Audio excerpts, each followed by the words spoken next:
Bonjour téléspectateurs d'MTV. Nous sommes venus à la rencontre de notre grand frère, un autre aîné, André Fossard Souané. Ce sera une deuxième fois qu'il a accepté de nous accorder cette interview. Tout le monde sait que nous venons d'une élection démocratique le dimanche 24 mars 2024. Nous avons eu un cinquième président à la personne de Bassirou Diomaye Diakhar Faye. Bien avant l'élection, dans les ultimes jours de cette élection, il avait démissionné de l'APR pour la coalition Diomaye et c'est eux qui ont finalement gagné l'élection. Donc on va nous entretenir autour de ça, mais également on va aborder son avenir politique. Bonjour M. Dembélé. Nous vous remercions de nous avoir accordé cette interview pour une deuxième fois. Bon, c'est à moi de vous remercier parce que c'est vous qui vous déplacez toujours pour venir me rencontrer. Donc cela témoigne encore une fois des liens de famille et de solidarité qu'il y a entre nous. Et moi aussi, je crois en ce que vous faites. Merci. Et je ne cesse de vous encourager. Et donc, la meilleure manière quand même de vous rendre hommage ou de contribuer à votre activité, c'est de me prêter à votre exercice, c'est-à-dire aux interviews que vous avez vraiment le plaisir de m'accorder.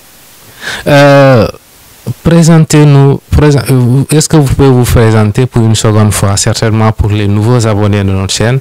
D'accord. Bon, je suis André Almami Fodé Fossard Souané. Je suis philosophe de formation, mais aujourd'hui je suis commissaire aux enquêtes économiques après ma sortie de l'École nationale d'administration. Je travaille au ministère du Commerce, au cabinet du ministre du Commerce comme coordonnateur de l'inspection interne, l'inspection des services. D'accord. Voilà, sur le plan politique. Bon, mon parcours politique, il est long et peut-être pas riche. Parce que en tant qu'élève étudiant, j'ai milité à AJPADS, Andedjef, à l'époque dirigé par M. Landing Savané. Et en 2000, ce parti a contribué à l'alternance, à la première alternance politique au Sénégal, avec l'avènement de Maître Abdoulaye Wade au pouvoir. Donc, je militais là jusqu'à un moment, en 2007 précisément, je n'avais pas pris part aux activités politiques en vue de l'élection présidentielle de 2007. Voilà, par cohérence, donc je ne pouvais pas aller à l'encontre du régime en place. Donc, mais aussi, je ne soutenais plus parce que je ne me reconnaissais plus là-dedans. Donc, j'avais préféré rester là où j'étais sans rien faire. Voilà.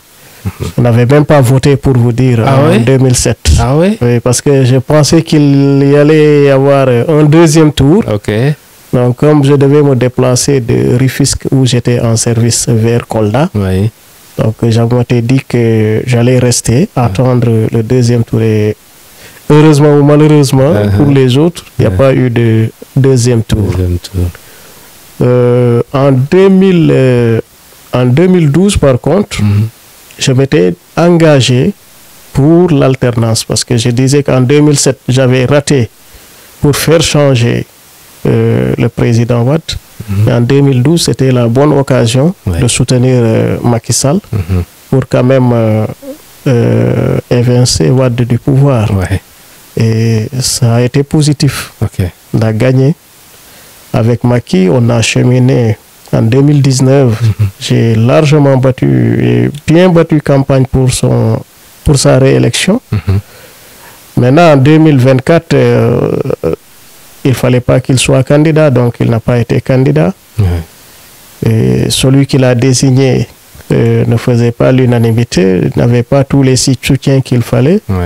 Et le parti, dans un passé récent, le régime avait fait... Il y a eu beaucoup de maladresse et beaucoup d'incohérences dans les démarches. Donc, moi, je ne me retrouvais plus.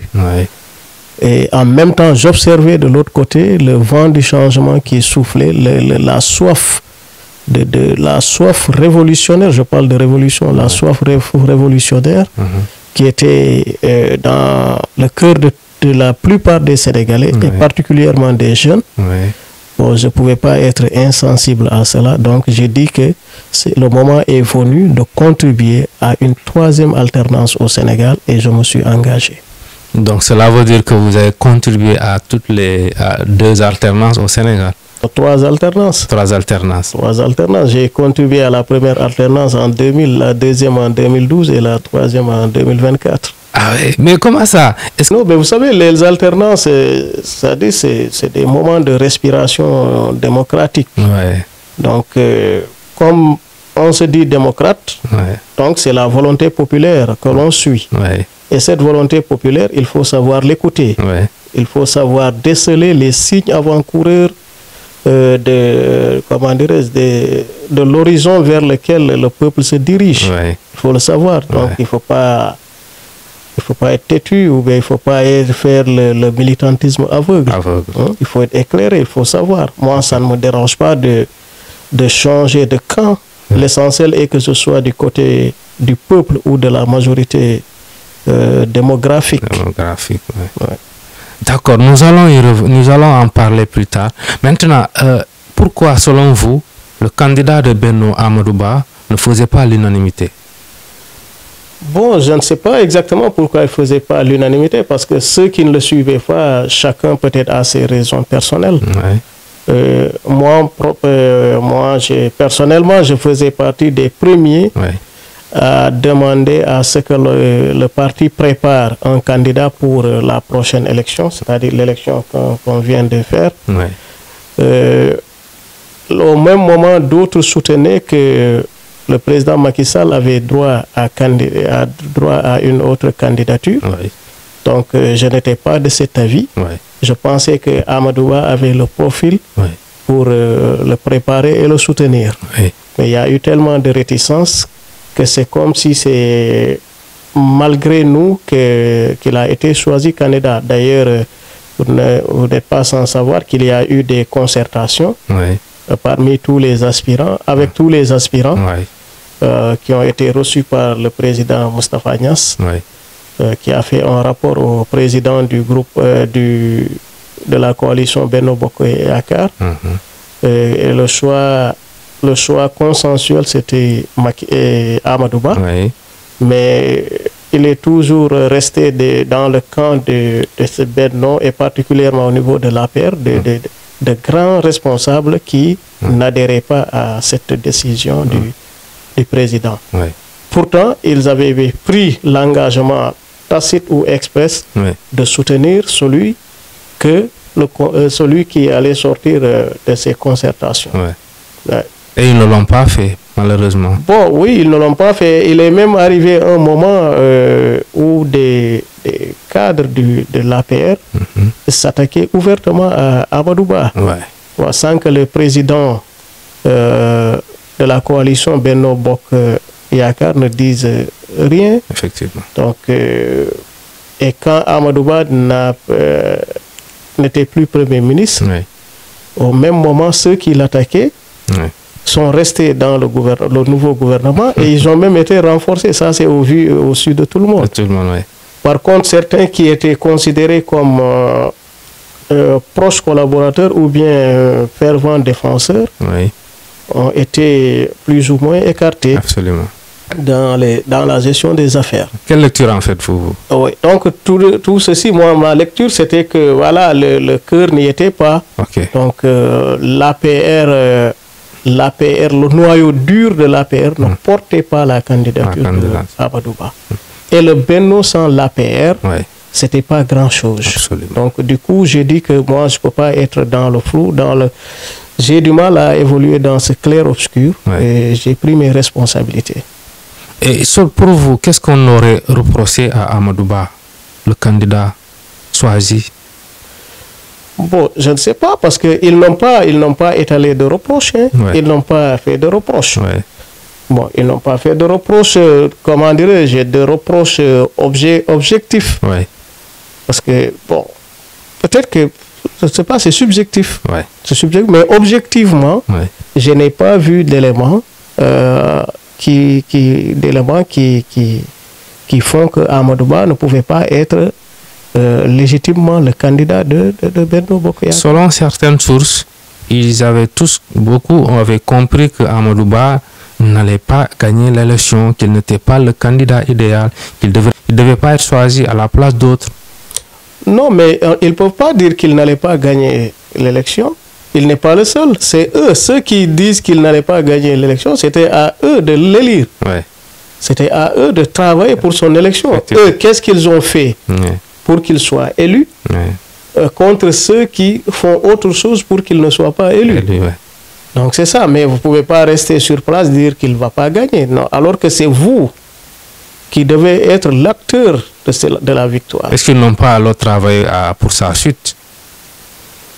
Bon, non, s'ils travaillent pour sa chute, c'est incohérent, politiquement, c'est incohérent. Travailler pour sa chute, c'est aller de l'autre côté, c'est aller dans l'opposition, carrément. Mais vous ne pouvez pas être dans une barque et dire que vous travaillez pour comment dirais-je, pour le chavirement de la barque. Ça, c'est incohérent, c'est suicidaire, ça. Et quel avenir pour l'APR sans Macky Sall, alors? Non, c'est bon. Le parti va se reconstituer. Ça, c'est à eux. Hein. Moi, je ne suis plus à l'APR. Je ne suis plus à l'APR. Je ne peux pas. L'avenir de l'APR m'importe plus. Hein. Oui. D'accord. Nous allons en parler. Je pense dans la dernière semaine, ou bien quelques petits jours avant l'élection, vous aviez sorti un communiqué pour faire part de votre démission dans le Benno, notamment également dans l'APR, pour la coalition Diomaye Président. Pourquoi vous avez attendu à quelques petits jours pour prendre une décision si importante? Oui, ma décision, de quand l'on jugeait tardive, bon, tardive peut-être par sa sortie, mais ceux qui me suivaient depuis longtemps ont compris quand même qu'il allait être surprenant que je batte campagne pour le candidat du Benno Bokk Yakaar. Parce que il y a eu trop, comme je vous dis, il y a eu trop de maladresse et d'incohérence. Donc, pour refaire face au peuple, pour refaire face aux militants, pour les convaincre de la sincérité de notre démarche, ça n'allait pas être facile. Parce que le régime d'alors a fait emprisonner beaucoup de personnes. Il y a eu des violences, il y a eu des morts, il y a eu des biens détruits, biens, comment dirais, publics comme privés. Il y a eu plein de choses et dans un état normal, il fallait s'attendre à ce que la justice fasse la lumière et que les coupables soient identifiés et sanctionnés et que ceux qui n'ont rien fait soient libérés. Mais après, il y a eu une vague de libération. C'est comme si on avait fait tout ça sur du rien, c'est-à-dire il n'y avait aucune base, aucune légitimité, aucune légalité. Donc, dans un pays normal, les choses ne doivent pas se passer comme ça. Et quand on est de ce camp-là, on doit vraiment baisser la tête. On ne doit plus aller reconquérir les suffrages des Sénégalais. Et même ceux qui ont été cités dans les malversations, dans des histoires de détournement de fonds, et quand je les ai vus candidater, ça m'a surpris. Je dis que ces personnes-là ne doivent même pas requérir le parrainage des citoyens. Des gens qui ont été nommément cités dans des histoires de détournement de fonds, de deniers publics, ils ne doivent pas avoir le courage de revenir vers les populations. Et qu'on les a laissés passer. Au même moment, on a voulu empêcher des gens qui n'ont rien géré, à qui on n'a rien à reprocher. On a essayé de les empêcher de se présenter à l'élection. J'ai dit que non, je ne peux pas, par mon éducation, avec le code d'honneur, pour parler comme le président Macky Sall, j'ai un code d'honneur, j'ai un code d'éthique. Et mes parents me suivent, tout le monde, mes amis me suivent. Donc, je ne pouvais pas rester dans un camp avec des individus aussi malhonnêtes et aussi aussi faux. Ok. Vous pensez qu'il y avait ça, il y avait une certaine malhonnêteté? Il y a eu aveu. Ok. Aveu de la malhonnêteté. Ah oui. Comment? Par la libération de tous ceux qui avaient été arbitrairement détenus. Ok. Hein? C'est avouer la malhonnêteté. C'est avouer le manque de sincérité. Ok. Alors qu'on a retenu les gens en haleine pendant longtemps pour rien. Pour rien, ça veut dire qu'ils pouvaient ne pas le faire. Ils l'ont fait alors qu'ils pouvaient ne pas le faire. Et en ne le faisant pas, le pays allait rester paisible. Donc ils ont mis les gens dans des situations de détresse, dans des situations très, très, très difficiles à supporter. Donc aujourd'hui, revenir pour gommer tout ça par des artifices, donc moi je dis que non, je ne peux pas évoluer dans un environnement pareil.